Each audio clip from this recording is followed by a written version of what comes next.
Hello friends, இன்றைக்கு இந்த வீடியோவில் பிஎம் கிசான் சம்மன் நிதி திட்டத்தோட 20வது தவணைத் தொகையானது எப்போது வெளியிடப்படும் அப்படின்னு எதிர்பார்த்த நிலையில் இதை பற்றின குட் நியூஸ் ஒன்று சொல்லியிருக்காங்க. அதை பற்றி இந்த வீடியோவில் டீட்டெயில்டாக பார்க்கலாம்.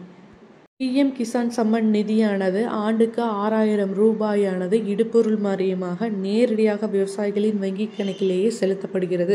இந்த திட்டத்தின் 20வது தவணைத் தொகையானது 2 மாதமாக இப்போது வழங்கப்படும் அப்படின்னு எதிர்பார்த்த நிலையில் தற்போது இன்றைக்கே அது வெளியிடப்படும். அது வாரணாசியிலேருந்து வெளியிடப்படும் அப்படின்னு சொல்லியிருக்காங்க. 20,500 கோடி 9.7 கோடி விவசாயிகளுக்கு நேரடியாக வழங்கப்படும் அப்படின்னு சொல்லியிருக்காங்க. இது பிஎம் கிசான் வெப்சைட்டில் இருக்கிற பெனிஃபிஷியரி லிஸ்ட்டில் இருக்கிறவங்க அனைவருக்குமே வழங்கப்பட்டுவிடும் அப்படின்னு சொல்லியிருக்காங்க.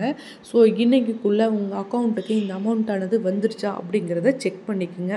இதுக்கு முக்கியமான காரணம் இகேஒய்சி அப்டேட் பண்ணியிருந்தால் மட்டும்தான் உங்களோட அக்கௌண்ட்டில் வரும்.